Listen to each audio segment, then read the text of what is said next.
안녕하십니까, 몬털란TV입니다. 뉴스토마토 여론조사는 이제 주로 그 야당이 좀 수치가 좀 더 잘 나오는 이런 그 특징이 있었는데, 그 다음에 이제 AR에서 조사했는데 이 뉴스토마토 조사에서도 뒤집어졌다.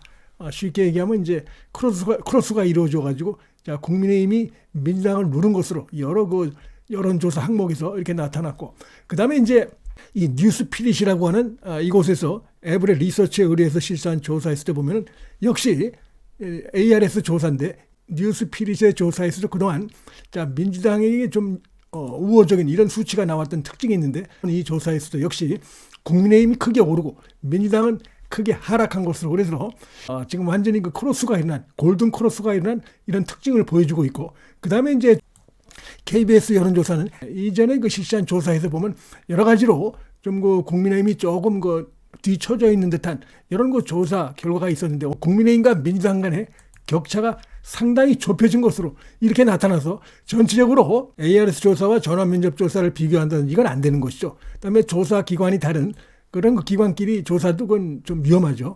일단 KBS는 KBS의 이전 조사와 비교하는 이런 것이 필요한데 지금 보면 공통적인 특징은 국민의힘이 치고 올라가고 있다. 그래서 민주당과의 격차가 굉장히 좁혀졌다. 어떤 조사는 골든 크로스가 일어났다. 이런 것은 대체적으로 공통된 특징이다. 이렇게 하겠습니다. 자, 지금 뉴스피릿이 16일, 17일 양일간 실시를 했고 ARS 조사입니다. 자, 국민의힘이 지금 약 8%가량, 8% 이상 폭등을 했고, 그 다음에 민주당은 4% 넘게 폭락을 해서 골든 크로스가 일어난 것으로 쭉 보면 그동안 이 기관 조사에서는 민주당이 우위인 것으로 이렇게 돼 있던 이 조사입니다. 그리고 자, 국민의힘은 민주당보다 더 뒤처진 것으로 이렇게 나왔었는데 확 뒤집어졌어요. 골든 크로스가 일어났습니다. 그래서 국민의힘이 43.2, 민주당은 37.6으로 이렇게 나타났고, 개혁신당은 이제 6.1로 나오고, 뭐 이낙연 신당 통합되기 전엔 4%였는데 이건 통합된 이후에 6%인데 이건 다시 이제 결별을 했죠. 지금 그 지역별로 보게 되면은 광주, 전라에서만 민주당이 확실하게 우위고, 그 다음에 인천, 경기는 완전히 그 초접전 상태입니다. 42.9 대 41.2니까 국민의힘과 민주당이 완전히 붙은 것으로 5천만 이내로 돼 있고, 나머지는 다 좀 국민의힘이 지금 민주당을 앞서는 것으로, 서울도 지금 이제 앞서고 있고, 그 다음에 충청도 그렇고, 그 다음에 대구, 경북, PK, TK, 강원 지역은 조금 오차 범위 내에서 처진 걸로 이렇게 나와 있습니다. 그래서 전반적으로 지역별로 여론도 보게 되면은 뉴스피릿 여론조사 결과를 보게 되면 국민의힘이 지금 약진하고 있는 것으로, 그래서 전반적으로 봤을 때 추세가 민주당보다는 우세한 이런 그 흐름을 보여주고 있다. 지역별 그 흐름을 보여주고 있다. 이렇게 말씀을 드릴 수가 있겠습니다. 자, 그 다음에 이제 윤석열 대통령의 국정 지지도도 굉장한 변화를 보여주고 있어요. 보면 주로 이제 30% 이렇게 있었는데 이 기관 조사에서는 이번에 거의 6%가량 이렇게 올랐습니다. 그래서 40.3%로 40%대에 진입했다 하는 것이 큰 또 특징 중에 하나가 되겠고, 부정평가는 5%가량이 떨어져서 55.9, 그 다음에 이제 긍정평가는 40.3으로 나타나서 격차가 이전보다 줄어들었다. KBS가 여론조사 결과를 발표를 했는데 일단 요 주요 내용만 이렇게 좀 보시면은 일단 정당 지지율, 뭐 기타 여러 가지 비례대표 후보 지지율, 그다음에 여러 가지 것들이 완전히 붙어 있는 것으로 이 KBS 조사에서도 그동안 보면은 민주당이 좀 이렇게 우세한 것으로 흐름이 이어져 왔었는데 이번에 완전히 붙은 것으로 나타났어요. 이거는 추세가 국민의힘이 올라가고 있다. 민주당이 최근에 이 공천 파동으로 해서 역풍을 맞고 있다. 국민들로부터 외면을 받고 있다. 이걸 보여주는 것이라고 하겠습니다. 자, 완전히 그 오차 범위 내에서 국민의힘과 더불어민주당이 오차 범위 내 초접전을 벌이는 것으로 나타났습니다. 정당 지지율은 물론이고 지역구와 비례 대표 후보, 투표 정당 모두 이런 상황으로 나타났는데 이게 지금 15, 16, 17, 3일간 실시를 했고, 자, 표본이 이건 3,000명입니다. 그래서 지금 정당 지지도를 보게 되면은 민주당이 37, 국민의힘도 37 똑같이 붙어서 완전히 그 동률로 이렇게 나타났습니다. 녹색정의당이 1%, 개혁신당이 6%. 그 다음에 이제 지역별로 보게 되면은 서울이 국민의힘이 37, 민주당 33으로 이 지금 KBS가 3,000명을 표본으로 해서 실시한 조사에서 역시 이 서울에서 국민의힘이 앞선 걸로 나타났다. 이 굉장히 중요한 부분입니다. 서울에서. 그다음에 대전, 세종, 충청은 뭐 37, 38 이렇게 나타났고 강원, 제주는 국민의힘이 41, 민주당이 36 이런 식으로 나타났습니다. 그다음에 이제 인천, 경기, 광주, 전라는 민주당이 우세하고 TK와 PK는 국민의힘이 우세한 전반적인 흐름이 다른 그 전화면접 조사나 이런 것하고 뭐 좀 흡사한 부분이 있긴 있습니다. NBS나 한국갤럽 같은 경우는 완전히 골든 크로스를 이룬 걸로 나오고 있죠. 근데 이제 KBS는 이제 골든 크로스를 이루지는 못하고 거기에 근접한 이런 수치가 아닌가 이렇게도 해석이 된다고 봅니다. 한국갤럽과 NBS의 조사를 보면 뭐 여러 가지 지표에서 국민의힘이 다 민주당을 누른 것으로 이렇게 확실히 지금 이제 나오고 있는데 KBS 역시 이제 전화면접 조사지만 여기는 보게 되면은 골든 크로스에 거의 그 근접한 이런 거 느낌을 주는 수치가 아닌가 이런 생각이 듭니다. 내일이 선거 날이라면 어디에 투표할 것인가 이렇게 물었더니 자, 지금 이런 식으로 나오고 있습니다.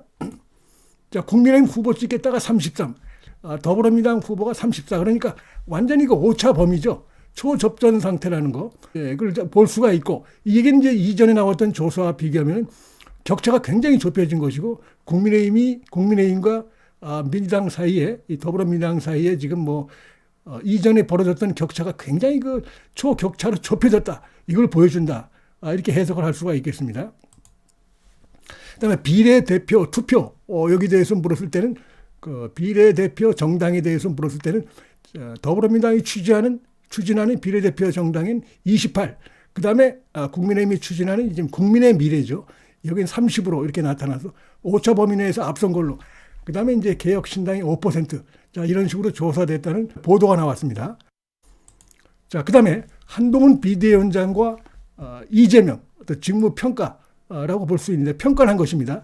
자, 한동훈 비대위원장은 긍정이 46, 부정이 43. 그래서 긍정이 부정보다 조금 높습니다. 근데 이재명은 지금 긍정이 32에 불과해요. 그다음에 부정이 60일입니다. 더불어민주당의 최대 악재, 아킬레스건이 지금 이재명이라는 걸 잘 보여주고 있습니다. 이게.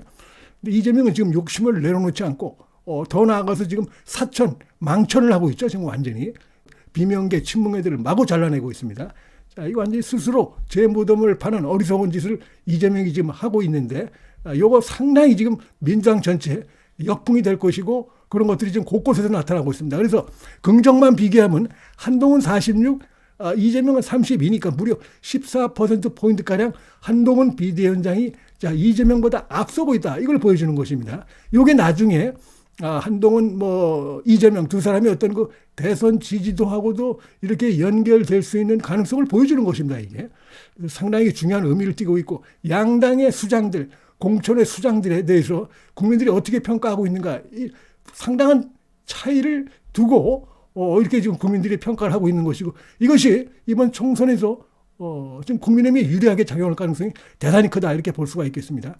자, 그리고 자, 총선 인식을 보게 되면 정부 견제가 49, 정부 지원이 40으로 약 9%포인트가량 정부 견제가 높게 나왔는데 여러 번 말씀드렸지만 이 정부 견제라고 하는 이 숫자에는 이걸 온전히 민주당이 가져가는 게 아닙니다.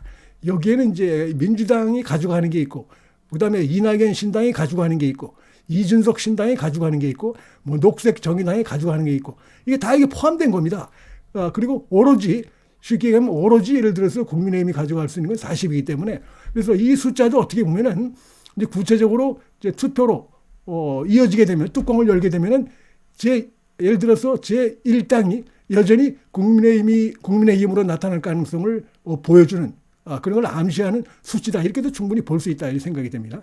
조국 신당에 대해서도 부정적으로 보는 게 62, 그다음에 긍정이 27. 자, 긍정이 27이나 된다는 게 참 이게 이해하기 어려운 부분인데 그만큼 우리 사회 이 좌파들 가운데서 조국에 대한 이런 맹목적인 지지 이런 층들이 아직은 좀 깔려 있는 것 같습니다. 그래서 실제로 이런 것들이 보면 조국 신당 이제 이 KBS 조사에서는 조국 신당에 대해서는 조사를 하지 않았지만 지금 다른 그 기관들 조사하면 조국 신당 지지도가 좀 나옵니다. 그런 부분들이 앞으로 총선에서 민주당 결국 이제 이 결과물은 민주당 결과물이라고 볼 수 있지만 그러나 중도층이나 특히 이쪽에서 반발을 사게 되면 전체적으로 민주당에게 역효과로 작용할 수 있는 가능성도 충분히 있다. 이렇게 전망이 된다 말씀을 드리겠습니다. 문틀란 TV 여기서 마치겠습니다. 시청해 주셔서 감사합니다.